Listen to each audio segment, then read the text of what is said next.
This is Diana Sullivan in Austin, Texas. This is a piece of ribbing, knit one, purl one ribbing, made on a knitting machine. And I have the cast on side here and the bound off side here. This is a needle bind off that I'm going to show you today.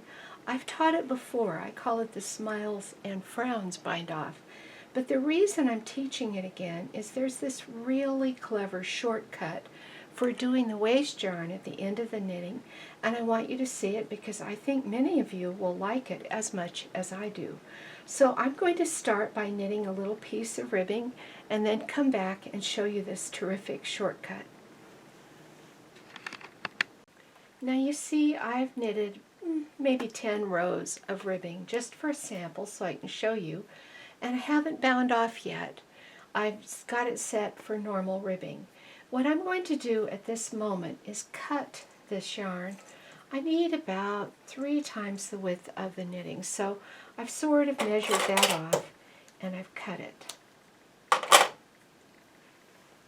Now I am going to put a waist yarn through and finish with waist yarn. So I start by getting a contrasting color. I've got a little bit of pink yarn here. I have threaded that pink yarn through my upper tension unit, and now I'm tying it on the end of my blue yarn. Just a really easy way to feed waist yarn into the machine. And then I'll just get a hook, and I'm going to go in between the beds with my hook and grab the blue yarn, and I pull it down, down, down, down between the beds until the pink yarn goes down there. It follows the blue on down because it has a knot on it. And down below the beds, I'm just putting a clip on the yarn so it'll hang down there. And now I'm going to transfer all of the ribber stitches up to the main bed. So I have just slipped them up into hole, and I'm finding my double-eye tool, and I'm going to transfer them up.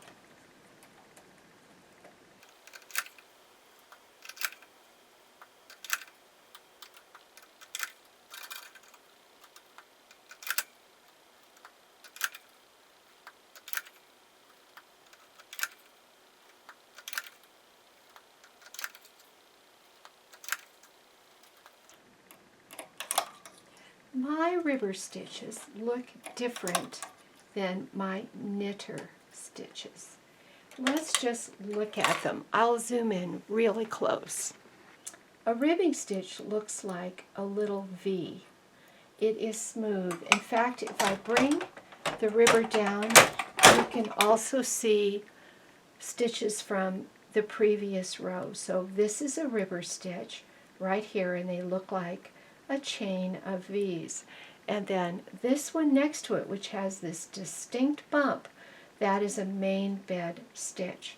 I want to put all of the ribber stitches out in hold, and I could pick them out one by one with my finger, or I could just use an every other needle transfer tool and bring all of those needles out into hold.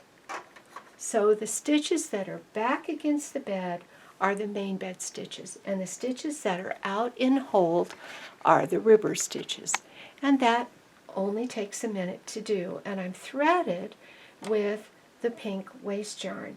Now I could change to the regular fabric presser, but I just happen to have the ribber coupler on here, and it will knit okay, but there is something I need to do. I need to push in both part buttons for one row. So when I go across with the machine,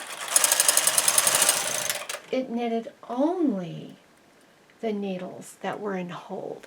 Let's zoom in and look at that. The ribber needles are the ones that knitted. That is the ones that look like a chain column.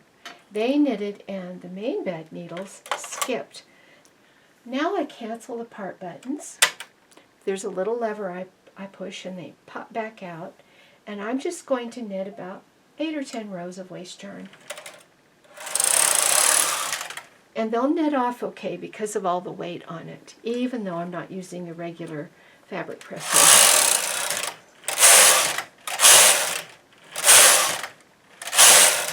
Oh, well, I guess I'm only going to do 8 rows because I'm running out of yarn. And now I'm going to take this off the machine and show you what we have. It's off the machine and I'm taking it off the comb as well. Now, one of the beauties of this bind off is that the bind off looks just like the cast on. It's a beautiful match for the beginning of the work. It's also a very stretchy cast on and a very stretchy bind off. I'm going to put this in my lap, sew it up, and you'll be able to see why I like this so much. So what have we got here? We have the blue ribbing and the pink waist yarn. The waist yarn naturally rolls to the back behind the ribbing. And the ribber stitches are here, and they're easy to get to with a needle. And this is one, and this is one, and this is one. And then the purl stitches from the main bed are here. Also very easy to get to with a needle. This little trick makes the ribbing open up and makes it super easy to sew. I begin by threading my plastic tapestry needle. I chose one of these colored ones, hoping the colors would help you see. Anyway, I begin by threading it with my denim colored yarn. And I look at my waist yarn here where the tail of the yarn is, right here on the end. And my first stitch is a one-time only stitch where I just go through this end blue stitch from the main bed. That's where the bigger piece of waist knitting is. And then I come across and go through the ribber stitch. That was a one-time setup stitch. We won't do another stitch like that. Now I go back to the main bed stitch and I push my needle in toward the ribbing, toward the center of the ribbing, right here. And then I come out the second stitch from the inside, that is in the middle of the ribbing, to the outside world. And I draw that up gently, not too hard. And that's my first stitch on the main bed side of things. Now I come over here and I do my first stitch on the ribber side of things by going in this first ribber stitch again toward the inside of the ribbing, like right smack in between the knits and purls, and then I come out the second ribber stitch toward the outside of the ribbing. Or in my case, since I'm on this side and the ribbing is here, I went away from me and then toward me. Or I like to think in and out. And when we say smiles and frowns, from my point of view, since I'm over here, to me it's a frown. It's an upside down U. And I draw that up. Just bring the yarn over the top, draw it up gently. Now we're going to use every stitch twice. So my next stitch is, this last stitch was on the ribber, so the next stitch is on the main bed stitches. I go in the one I used before on the main bed, and it's easy to see it because you see that yarn in it. So that's the one I used before, and that goes in toward the middle of the ribbing, and then I go out toward the outside world. And that is a U-shaped stitch. From my point of view, I'm on this side. That's a smile, and I draw that up. And then I skip over to the ribber side of the world, go in toward the center, and come out toward the outside world. This is an upside down U or a frown shape, and I just draw that up. Notice I'm drawing them up gently. I don't draw it up tightly at all. That was a ribber stitch. Now I do a main bed stitch in toward the ribbing, so from outside toward the middle. I see a little pink. I don't want to split my pink yarn. And then I come out the next main bed stitch, going from inside to the outside of the ribbing. Draw that up gently. I just make it close. I don't make it tight. And that was a main bed stitch. So my next stitch is the last ribber stitch I used.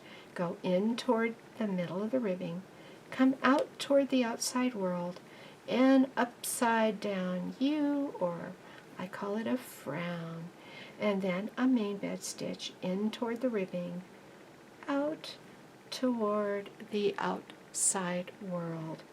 And I don't want to split that yarn. Oh good, I got all the blue. Draw it up gently so it closes, but not so it's tightened at all. And then on the ribber side of things, in toward the ribbing, toward the middle of the space between the knits and purls, and then out through the next ribber stitch. Draw that up, and then back to the main bed side of things. Go in the last stitch we used, come out the next one. And then on the ribber side of things, just moving that yarn out of the way, trying to make it seem to see, in toward the space in the middle of the ribbing in between the knits and purls, and then out toward the outside. Draw that up so it closes, but not so that it's tight. So I'm going to finish sewing this and be right back. Here is how it looks when I've got it all sewn up, but I have not yet removed the waste yarn. The waste yarn is really easy to remove. You just unravel the waste yarn.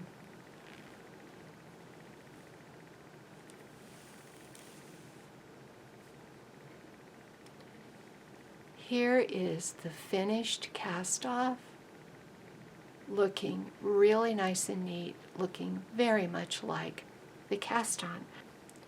I hope you'll try this. I thought this method of doing the waste yarn at the end made it very easy to see exactly where to sew.